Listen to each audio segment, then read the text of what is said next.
ജയഫോട്ടെക്കിൻ്റെ പുതിയൊരു വീട്ടിലേക്ക് എല്ലാവരും സ്വാഗതം. അപ്പോൾ ഗൈസ്, നമ്മുടെ ഇന്നത്തെ വീഡിയോ എന്താണ് കൊളാബ്, അതായത് കൊളാബറേഷൻ എങ്ങനെയാണ് ചെയ്യുന്നത്. നിങ്ങൾ തമ്മിൽ കണ്ട പോലെ തന്നെ യൂട്യൂബിൻ്റെ പുതിയൊരു അടിപൊളി അപ്ഡേഷനാണ് വന്നേക്കുന്നത്. കുറേ കാലം കൂടി നമ്മൾ കാത്തിരുന്നത്, അതായത് യൂട്യൂബിൻ്റെ അകത്ത് മാത്രം കിട്ടാത്തൊരു അപ്ഡേഷനായിരുന്നു കൊളാബ് എന്നുള്ള ഓപ്ഷൻ അല്ലേ. നമുക്ക് ഇൻസ്റ്റാഗ്രാമിൻ്റെ അകത്തുണ്ട് അല്ലേ, ഇൻസ്റ്റാഗ്രാമിൻ്റെ അകത്ത് കൊളാബ് ചെയ്യാനുള്ള ഓപ്ഷൻ ഉണ്ട്. ഓക്കെ, പക്ഷേ യൂട്യൂബിൻ്റെ അകത്ത് അങ്ങനെ ഒരു പ്രത്യേക ചാനലുകൾക്കോ കാര്യങ്ങൾക്കോ കൊളാബ് ചെയ്ത് കൊടുത്തിട്ട് നമ്മുടെ വീഡിയോസ് അവരിലേക്ക് അവരുടെ സബ്സ്ക്രൈബേഴ്സിലേക്കും കൂടെ എത്താനുള്ള ആ ഒരു ഓപ്ഷൻ നമുക്കില്ലായിരുന്നു അല്ലേ, യൂട്യൂബേഴ്സിന് ഇല്ലായിരുന്നു. പക്ഷേ ഇപ്പോൾ യൂട്യൂബിൻ്റെ പുതിയ അപ്ഡേഷൻ പ്രകാരം നമുക്കും ആ ഒരു ഓപ്ഷൻ വരാൻ പോവാണ്. അങ്ങനെ വന്നു കഴിഞ്ഞാൽ എന്തൊക്കെയാണ് നമുക്ക് അതിന് കിട്ടുന്ന ഉപകാരങ്ങൾ, ഇനി എന്തൊക്കെ കാര്യങ്ങൾ ശ്രദ്ധിക്കണം, ആർക്കൊക്കെ ആ ഒരു കൊളാബ് ഓപ്ഷൻ വരും, എന്താണ് കൊളാബ്, ഈ കാര്യങ്ങളൊക്കെ നമ്മൾ വീഡിയോയിലൂടെ പറയുന്നുണ്ട്. അപ്പോൾ നിങ്ങൾ ഈ വീഡിയോ പരമാവധി മുഴുവനായിട്ട് കാണാൻ ശ്രമിക്കുക. ഈ ഒരു അപ്ഡേഷൻ വന്നിട്ട് കുറച്ച് ദിവസമായി ഞാൻ വീഡിയോ ചെയ്യണമെന്ന് വിചാരിച്ചിരിക്കാൻ, നമുക്ക് ഒരുപാട് തിരക്കുകളായിപ്പോയി. നമ്മുടെ വീടിൻ്റെ പണി നടന്നുകൊണ്ടിരിക്കുന്നത്, അങ്ങനെ ഒരുപാട് കാര്യങ്ങൾ അതിൻ്റെ പുറകെ നടക്കുന്നതായതുകൊണ്ട്, പിന്നെ മോളുടെ പിറന്നാളായിരുന്നു. അപ്പോൾ അതൊക്കെ ബന്ധപ്പെട്ട് പോയതുകൊണ്ട് നമുക്ക് എന്ത് ചെയ്യാനാവില്ല, വീഡിയോ ചെയ്യാൻ പറ്റി കുറച്ച് ദിവസമായിട്ട് വീഡിയോ ചെയ്തിട്ടില്ലായിരുന്നു. അപ്പോൾ ഗൈസ്, ഏറ്റവും പ്രധാനമായിട്ട് ആദ്യം തന്നെ പറയാം, എന്താണ് കൊളാബ് ചെയ്യുന്നത്, എങ്ങനെയാണ് കൊളാബ് ചെയ്യുന്നത്. ഇത് നമുക്ക് എല്ലാ യൂട്യൂബേഴ്സിനും നമുക്ക് ഈ ഒരു ഓപ്ഷൻ വന്നിട്ടുണ്ടോ, എല്ലാവർക്കും നമുക്കത് ചെയ്യാൻ പറ്റുമോ. കൊളാബ് എന്ന് പറഞ്ഞു കഴിഞ്ഞാൽ, നമുക്ക് നമ്മുടെ വീഡിയോ നമുക്ക് ഒരു പ്രൊമോഷൻ ചെയ്യുന്ന സമയത്ത് നമുക്ക് ഇൻസ്റ്റാഗ്രാമിൻ്റെ ഉദാഹരണം പറഞ്ഞാൽ നമ്മുടെ ഇൻസ്റ്റാഗ്രാം പേജിൻ്റെ അത് നമ്മൾ കൊളാബ് ചെയ്യണം. നമുക്കൊരു പ്രൊമോഷൻ വീഡിയോ കിട്ടിക്കഴിഞ്ഞാൽ നമുക്കറിയാം, ആ പ്രൊമോഷൻ വീഡിയോ നമ്മൾ അവർക്ക് കൊളാബ് ചെയ്യാം, അല്ലെങ്കിൽ 1, 2, 3 പേജിനെ നമുക്ക് ഇൻസ്റ്റാഗ്രാം പേജിനെ നമുക്ക് കൊളാബ് ചെയ്ത് കൊടുക്കാനാവും അല്ലേ. അങ്ങനെ ഒരു ഓപ്ഷൻ ഉണ്ട് ഇൻസ്റ്റാഗ്രാമിൻ്റെ അകത്ത്. അപ്പോൾ എനിക്ക് എൻ്റെ മെയിൻ ചാനലിനകത്ത് ഞാൻ വീഡിയോ ചെയ്യുന്നത് ഇൻസ്റ്റാഗ്രാമിൽ എനിക്ക് പേജുണ്ട്, ജിജോസ് വ്ലോഗ് എന്ന് പറഞ്ഞൊരു പേജുണ്ട്, ജിജോസ് ഫാമിലി ഒഫീഷ്യൽ. അതിൻ്റെ അകത്ത് നമ്മൾ പ്രൊമോഷൻ വർക്ക് കിട്ടുന്ന സമയത്ത് നമ്മൾ എന്തെങ്കിലും കൊളാബ് ചെയ്ത് കൊടുക്കലുണ്ട്. ഓക്കെ, അതേപോലെ തന്നെ യൂട്യൂബിൻ്റെ അകത്തും നമുക്ക് 5 ചാനലുകളെ കൊളാബ് ചെയ്യാനുള്ള ഓപ്ഷനാണ്. 5 ചാനലുകളെ, അതായത് ഒരു ചാനലേ അല്ല, 5 ചാനലുകളെ. അപ്പോൾ നമ്മൾ ഇതിനകത്ത് നമ്മൾ മനസ്സിലാക്കണം, അങ്ങനെ കൊളാബ് ചെയ്യുന്ന സമയത്ത് നമുക്ക് 5 ചാനലുകളെ നമ്മൾ കൊളാബ് ചെയ്യും. ഈ 5 ചാനലിലെ സബ്സ്ക്രൈബേഴ്സിനെയും കൂടെ നമുക്ക് എന്ത് ചെയ്യാം, സബ്സ്ക്രൈബേഴ്സും കൂടെ നമ്മുടെ ആ ഒരു വീഡിയോസ് ഷെയർ ചെയ്യുകയാണ് ചെയ്യുന്നത് അല്ലേ. അതായത് 5 ചാനലുകളുടെ എന്താ പറയുക, ഹോം പേജിലും നമ്മുടെ ആ ഒരു കൊളാബ് അവിടെ കാണും.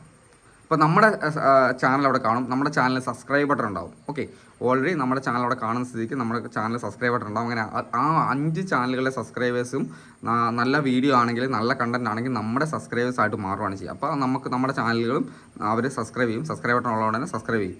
ഓക്കെ, അപ്പോൾ അങ്ങനെ സബ്സ്ക്രൈബേഴ്സിൻ്റെ കൗണ്ട് കൂട്ടാൻ പറ്റും. അതേപോലെ തന്നെ ഈ നമ്മുടെ വ്യൂസ് അല്ലാതെ തന്നെ ഈ 5 ചാനലുകളിലെ വ്യൂസും എന്താ പറയുക, നമുക്ക് ആ ഒരു വ്യൂസ് നമ്മുടെ ചാനലിലേക്ക് വരിക ചെയ്യുക. ആ ഒരു വീഡിയോയ്ക്ക് കൂടുതൽ വ്യൂസ് വരും.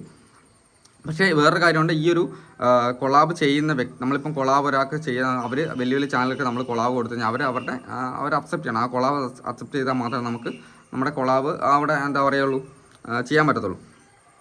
പിന്നെ അടുത്തായിട്ട് വരുന്ന കാര്യം എന്ന് വെച്ച് കഴിഞ്ഞാൽ, ആർക്കൊക്കെയാണ് കൊളാബ് ചെയ്യാൻ പറ്റുന്നത്, ഇനെന്തെങ്കിലും സബ്സ്ക്രൈബേഴ്സിൻ്റെ ഇതുണ്ടോ, ലിമിറ്റുണ്ടോ. അങ്ങനെ ഒരു ലിമിറ്റും ഇല്ല, ഇതുവരെ അങ്ങനെ ലിമിറ്റൊന്നും വെച്ചിട്ടില്ല. ആർക്ക് വേണമെങ്കിലും കൊളാബ് ചെയ്യാം. മോണിറ്റൈസേഷൻ ആയ ആൾക്കാർക്കും മോണിറ്റൈസേഷൻ ആകാത്ത ആൾക്കാർക്കെല്ലാം കൊളാബ് ചെയ്യാനുള്ള ഓപ്ഷൻ ഉണ്ട്. പക്ഷേ നമ്മളിപ്പം ഈ മോണിറ്റൈസേഷൻ ആയ ആൾക്കാർ നമ്മൾ കൊളാബ് ചെയ്ത് കഴിഞ്ഞാൽ 5 പേർക്ക് നമ്മൾ കൊളാബ് ചെയ്തു, 5 പേർക്ക് നമ്മൾ ടാഗ് ചെയ്തിട്ട് ആ കൊളാബ് ചെയ്യാമെന്ന് കൂട്ടി. അങ്ങനെ ചെയ്ത സമയത്ത് ഇതിൻ്റെ വരുമാനം സ്പ്ലിറ്റായി പോകും. അതായത് നമ്മുടെ വരുമാനം, നമ്മൾ ആ ചെയ്തതിൻ്റെ വരുമാനം നമ്മൾ കൊളാബ് ചെയ്തത് വഴി അത് എല്ലാവർക്കും കൂടെ സ്പ്ലിറ്റായി പോകുക, നമുക്ക് തന്നെയാണോ കിട്ടുക. ഒരിക്കലും സ്പ്ലിറ്റ് ആകത്തില്ല. നമുക്ക് ആ ഒരു ആരാണോ വീഡിയോ ചെയ്തത് അവർക്ക് തന്നെയാണ് അതിൻ്റെ വരുമാനം കിട്ടുക. ഓക്കെ, അത് അങ്ങനെ സ്പ്ലിറ്റായി പോകുന്നൊന്നുമില്ല. അപ്പോൾ അത് കുറേ പേര് നമ്മളോട് ചോദിച്ചിട്ട് സംശയമാണ്, അങ്ങനെ വരുമാനം സ്പ്ലിറ്റായി പോയിട്ടുണ്ടെങ്കിൽ നമ്മൾ ആ കൊളാബ് ചെയ്യുന്നതിൻ്റെ അകത്ത് നമുക്കത് നഷ്ടമല്ല എന്നുള്ള രീതിയിൽ. പക്ഷേ അങ്ങനെയല്ല, നമ്മുടെ വരുമാനം അത് നമുക്ക് തന്നെയാണ് കിട്ടുക, അത് വരുമാനം ഒരിക്കലും സ്പ്ലിറ്റായി പോകില്ല. പിന്നെ എല്ലാവർക്കും ഉള്ളൊരു ഡൗട്ടാണ്, അതായത് നമ്മളിപ്പോൾ ഒരു ചാനൽ നമ്മൾ കൊളാബ് ചെയ്തു അല്ലേ. അപ്പം അതേപോലെ തന്നെ നമുക്കും ഒരുപാട് കൊളാബ്, അതായത് നമ്മളെ വെച്ചിട്ട് നമ്മുടെ മറ്റുള്ള ചാനലുകൾ നമ്മളെ കൊളാബ് ചെയ്ത് നമ്മൾ അക്സെപ്റ്റ് ചെയ്ത് കഴിഞ്ഞാൽ, ഓക്കെ, അപ്പോൾ ആ ഒരു വീഡിയോ, നമ്മളെ കൊളാബ് ചെയ്യുന്ന ആ ഒരു വീഡിയോയ്ക്ക് എന്തെങ്കിലും വയലേഷനുള്ള വീഡിയോ ആണെങ്കിൽ, ഓക്കെ, ഇത് കുറേ പേരുടെ സംശയമായിരിക്കും, വയലേഷനുള്ള വീഡിയോ ആണെങ്കിൽ ആ ഒരു വയലേഷൻ നമ്മുടെ ചാനലിലും കൂടെ വരും. അതായത് അവരുടെ എന്തെങ്കിലും വയലേഷൻ വന്നാൽ അവരുടെ ചാനൽ ആ വീഡിയോസിന് എന്തെങ്കിലും സ്ട്രൈക്കോ കാര്യങ്ങളോ വന്നു കഴിഞ്ഞാൽ നമ്മളെയും കൂടെ എഫക്റ്റ് ചെയ്യുമോ? ഒരിക്കലും എഫക്റ്റ് ചെയ്യത്തില്ല. കാരണം ആ ഒരു ഏത് ചാനലിനാണോ ഈ ഒരു വീഡിയോ അപ്ലോഡ് ചെയ്ത ഓണർ ആരാണോ അവർക്ക് മാത്രമേ ആ ഒരു സംഭവം വരത്തുള്ളൂ. അപ്പോൾ ഏത് കാറ്റഗറിയിലുള്ള ആൾക്കാരെ നമുക്ക് കൊളാബ് ചെയ്യാന്നുള്ളതാണ്. അതായത് ചില ആൾക്കാരുടെ സംശയമാണ്, ഈ കൊളാബ് ചെയ്യുന്ന സമയത്ത് നമുക്ക് അങ്ങനെ വ്യത്യസ്ത നമ്മുടെ കാറ്റഗറി, അതായത് ഇപ്പോൾ ഞാനൊരു ടെക്ക് ചെയ്യുന്നത്, അപ്പോൾ ഞാൻ ടെക്കുകാരെ മാത്രമാണ് കൊളാബ് ചെയ്യാൻ പറ്റുന്നത്. അല്ലെങ്കിൽ നിങ്ങളൊരു ഫാമിലി വ്ലോഗ് ചെയ്യുന്ന ആൾക്കാരാണെങ്കിൽ, അല്ലെങ്കിൽ ഒരു എന്താ പറയുക, ഒരു ബ്യൂട്ടി ടിപ്സിൻ്റെ വീഡിയോ ചെയ്യുന്ന ആൾക്കാരാണ്, ആ ഒരു കാറ്റഗറിയിലുള്ള ആൾക്കാരെ മാത്രമേ കൊളാബ് ചെയ്യാൻ പറ്റത്തുള്ളൂ. അങ്ങനെയൊന്നുമില്ല, എല്ലാ കാറ്റഗറിയിലുള്ള ആൾക്കാരും നമുക്ക് കൊളാബ് ചെയ്യാനുള്ള ഓപ്ഷൻ ഉണ്ട്.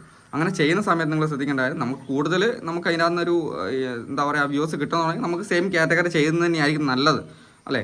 അതായത് നമ്മുടെ വീഡിയോയ്ക്ക് വ്യൂ കിട്ടണമെന്നുണ്ടെങ്കിൽ, എൻ്റെ ഒരു വീഡിയോയ്ക്ക് വ്യൂ കിട്ടണമെന്നുണ്ടെങ്കിൽ, ടെക് വീഡിയോയ്ക്ക് വ്യൂ കിട്ടണമെന്നുണ്ടെങ്കിൽ വേറൊരു ടെക്കുകാരെ കൊളാബ് ചെയ്തിട്ടേ കാര്യമല്ല. അല്ലാണ്ട് വേറൊരു ബ്യൂട്ടി ടിപ്സ് ചെയ്യുന്ന പോലെ ഫാമിലി വ്ലോഗ് ചെയ്യുന്ന ആൾക്കാരെ കൊളാബ് ചെയ്തിട്ട് കാര്യമില്ല. കാരണം അവർ കാണാൻ ആഗ്രഹിക്കുന്ന വീഡിയോസ് ടെക്ക് പരമായ വീഡിയോസ്, ടെക്ക് കാണുന്ന ആൾക്കാർ മാത്രമേ കാണുള്ളൂ. അപ്പോൾ അവരെ കൊളാബ് ചെയ്തിട്ടേ കാര്യമുള്ളൂ. അതാണ് അതിൻ്റെ മെയിനായിട്ട്.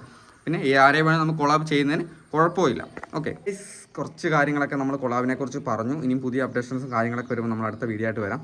അപ്പോൾ എന്തായാലും അടുത്ത ദിവസത്തെ വീഡിയോ കാണാം. ബൈ.